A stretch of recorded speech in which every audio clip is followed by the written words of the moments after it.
So we are excited today. What is this? Well, if you haven't already guessed it, Meteora has finally come to base.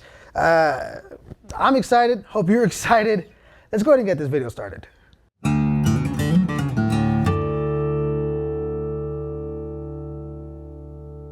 Hey everybody, this is Carlos with Alamo Music Center here in beautiful downtown San Antonio, Texas. You can find us online at alamomusic.com. If you haven't already, please subscribe to the channel, like our videos, sign up for notifications. We have so much content coming out, we don't want you to miss any of it. So if I didn't make it obvious in my very nerdy intro, I am very excited because we finally have the Meteora series coming to base. Now you're gonna get to hear it, and I know you're probably thinking like, I don't care, get to hear it already. We're gonna get there. Before we actually hear this out, I wanna talk a little bit about what exactly is what you're getting, how it's differentiating from a lot of the other series that are out there right now, and just give you a quick rundown on the specs. So for starters, let's not talk about how it's different, let's talk about how it's similar. So what do we get out of this that we're already familiar with? Well, if you're already familiar with the active passive series of pretty much any type that Fender makes, you're gonna find a lot of similarities here. For starters, in the back, and we'll go and zoom in on that, we do have an 18-volt passive system. So what does that mean? It means we're gonna need two 9-volts in there as opposed to the standard, normal, traditional, whatever you wanna call it, as opposed to the 9-volt. This does use an 18-volt system. Now, as standard, or as maybe hallmark from Fender, we have our classic passive active switch. We also have a pan pot system as well too, and as well as controls that once that active is kicked on are going to give you a boost and a cut for both the highs, the middles, the lows, trebles, all of that good stuff. You know, we're talking about all across the spectrum. You basically have a little baby mini EQ thing going on here once that active is turned on. Now, if you're already familiar with Fender's hybrid series, as I'll call it, you know, anything where they do a passive active system, you're probably already familiar with those particular things. A couple of other things you may already know. It's going to be the scale length. Fortunately, we're not having any weird changes here. We have Fender and, you know, pretty much anybody's a standard long scale, standard scale, 34-inch going from right there, which is something we're already used to. As well as also in the neck, you're going to be finding a 12-inch radius, which not really flat, not really round, you know, kind of in the middle ground, you know, very kind of average middle ground radius on there. As well as also having that modern C neck, which for the most part, that's basically the standard kind of neck that you're gonna find on Fender's bass series, especially in the higher end. Now, where you do get some bigger differences is, first of all, before we even talk about those differences, let's look at this thing.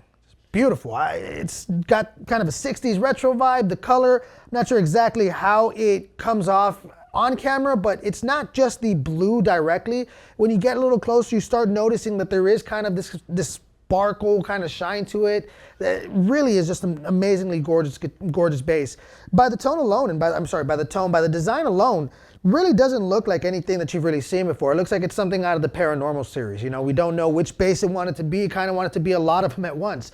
But that uniqueness kind of goes to show that you're probably not going to see it very frequently. And as you can even compare behind me, when looking at the standard, you know, jazz versus this, sure, you can see where there's some influence and similarities in some body shape, but really, you've probably seen that shape multiple times. Very hard pressed, you're gonna see the Meteora shape showing up a lot. So that uniqueness definitely helps you stand out from the crowd, not to mention that beautiful color tone. And it comes at this moment in time, a lot of different color tones. Some of them in this kind of straight colorway, which what we're looking at here is gonna be an outer body with the polygloss finish, polyurethane, polyester, you know, poly finish. And this is just more of like a solid tone. We do also have the sunburst, the matte, and all these other different styles as well too. All of them kind of in that same range, which is about roughly 1,300 USD at the time of this video. And it's important to know that's at the time of this video when we're shooting it. Those prices are subject to change, unfortunately, both up and down based on what Fender says and things of that nature. Now, another thing you do also get, which is going to be which is in addition to the beautiful shape and body, is going to be really where the meat and bones is going to be of this particular series. So unlike any of the other ones, what we're looking at here is we're not looking at any kind of high watt, we're not looking at any active. What we're looking at here is going to be Fireball humbucking bass pickups. Now these are, as far as I could tell through research, pickups that were more designed specifically for that Meteora series. Even the name, right? Meteora, Meteor, Fireball, kind of in that same spectrum, right? So with these pickups, what they claim, what Fender says you're going to get out of these is going to be clearer highs, balanced mids, full lows. You're going to get a fat, responsive tone and great clarity. That's a lot of heavy words to say. That's a lot of heavy claims to make. And I know a lot of companies that have made those claims that didn't stack up. So on that note, that's actually a good point. Let's go ahead and hear it out. Let's test this out a little bit to go ahead and figure out a little bit more about what it sounds like. Those are some bold claims that are being made from these Fireballs. Let's see if it can actually hold up to its weight. Now, I do want to preface before we jump in. Unlike the normal demos you're used to seeing whenever we're demoing out an instrument like this, because this is new and because we do have that active passive and we have Fireball pickups, right? New pickups, we never used them. We're actually going to do a little different on the demo. What I did was really more soloed around, messed around, and just kind of improv'd a lot of the place while hammering in and dialing in on the knobs. Now the reason why I did this was just so that way you can get an overall idea of how the Fireball pickups will change based on where you place your changes. Excuse me. Now one thing you may notice is going to be that there's going to be some dynamic changes in volume, and I do want you to know that any changes in volume are not going to be fixed. If there is a drop off, that is the real drop off you will get when you adjust this as well. Now again, this may be a little weird, I may make some mistakes, may not be perfect, but the reason why I did this is because these are some new pickups right here. These are not the high watts, these are the Fireballs, and they're unique to Meteora. So we're going to go ahead and see exactly how they compare when being played in various ways. Stick around.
So as you probably heard, not gonna lie, at least personally, mind you, what you're gonna be hearing is a little different than what I heard directly because I do have a amp for reference. But what you'll be getting is gonna be what you got was a DI, you know, the straight tone coming in.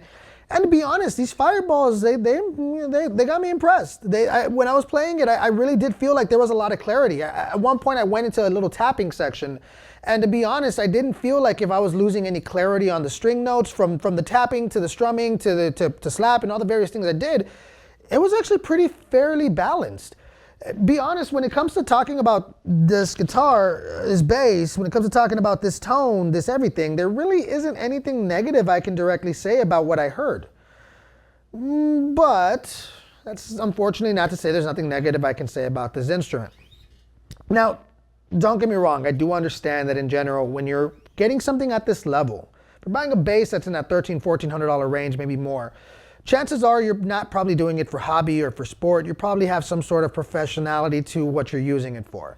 Which means that regardless, you probably are going to need to get your bass intonated to either accommodate your tone, accommodate your tuning, things of that nature, and just in general because intonation may not last and it's not always guaranteed to be intonated to everyone's preference just from a factory shop as in general. So that's always a given. So I'm not going to hold that 100% against it. And before I continue, the high mass, the Fender high mass system, it's going to be great for that too. It's going to sustain. It's going to give you great sustain. In addition to that sustain, it's going to provide you stronger intonation and a stronger balance when it comes to keeping that tune. So when you go get it set up, go get it intonated, go get all that good stuff going on, it's going to, at that point forward, this is going to feel like an amazing instrument here. But while it may not be 100% visible by doing so like this, I get it, right? You know, you're not going to set it up completely, but, you know, this is, you know, as one of my colleagues, Chris, would say, this is archery. Like, this right here, there's no reason why an instrument to this level, a price range, coming from a reputable distributor like Fender, should, be perfectly honest, be this badly set up from the factory. I don't expect a setup. I don't expect an intonation. I don't expect it to be great. I expect that when I buy something at this level, I'm going to take it to get set up. But while I don't expect the bass to already be set up to my preference, I at least expect it to be what I could call demoable, or at least comfortably playable. Out of the box, once it's tuned to standard, I feel like at the very least I should be able to play the instrument fairly comfortably. Sure, there's going to be some things that I'll need to do to make it more comfortable. Sure, there's going to be things I need to do to get my tone out of it. But if I'm being honest, had I bought this, I probably would have shelved it until I could take it to get intonated. And I probably would have stayed on my older purchase only because of how drastically uncomfortable it is from the factory. You know, it comes with a gig bag. That's great. Has a maple neck, 34-inch. We got synthetic bone. I'm always down for synthetic bone. You know, typically in the history of where we got bone from for the nuts, wasn't always the most reputable places or the most ethical places. So I'm down for synthetic bone in terms of the tone. All of that stuff is great. But at the very least, all I got to say is when it comes to Fender, a bigger company, and companies in general that have the luxury of much more resources to their production, got to do a little bit better with that out-of-the-box setup. I'm not expecting a full setup, but I expect that I can at least comfortably play my instrument for more than 5 minutes before I'm like, okay, I can't do this anymore. So aside from that, like I said, there really isn't anything that negative I can say about it. To be honest, I personally love this bass. I mean, if I had an extra 12, 13, 14, 15, whatever it costs after taxes or at the time of filming, I'd buy one right now today. You know, if we had extras. So the Meteora series just came out, you know, at least at the time of this filming. And to be honest, this is a heavy hitter.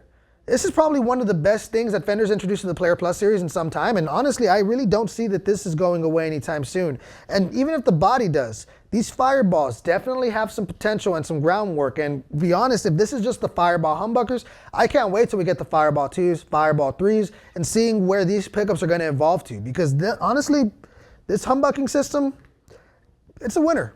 It's a game changer. And I think that it definitely provides some really great clarity at a price range that normally is reserved for $2,000, $3,000 guitars and basses and things of that nature. So honestly, if you have the opportunity to come down to Alamo Music, hopefully at the time we still have it, but come down to Alamo Music or any of our other sister stores, Well, demo it out, play it out. Forgive, if you do get to play this one, forgive the previously set action from factory as I mentioned. For the most part, hear it. It's gorgeous, it's beautiful. And of course, if you have any questions about the Fireball pickups or in general the Meteora series, whether it be this directly or even the guitar line or any other question you have about your musical journey, we will be glad to answer them in store. And if you're not somewhere where you can come in store, alamomusic.com, we have a chat service to help you out with answering any questions that you may have on any part of a musical journey.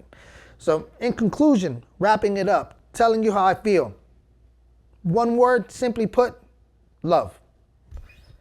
Amazing tone, beautiful guitar, beautiful finish, beautiful, everything about it, minus that, we don't have to talk about the action, but minus that, it's going to be a heavy hitter, and it's, for being brand new, you definitely have to check it out as soon as you can. Have you tried the Meteora yet? At the time of that, if we filmed this, I know it's brand new, so you may not have had a chance to, but maybe you're watching it a little bit later in time. Maybe you already own one. Maybe you've been thinking about getting one. What's your experience? Did you have the same experience that we did when it came to the out-of-the-box setup for your Meteora series? We always love to hear from you, so don't forget to comment down below. And again, this is Carlos with Alamo Music Center here in beautiful downtown San Antonio, Texas. We want to thank you so much for the amazing support you've shown us in getting us to 100,000 and so on. And thank you so very much for being a part of the Alamo Music family. You have a great rest of your day.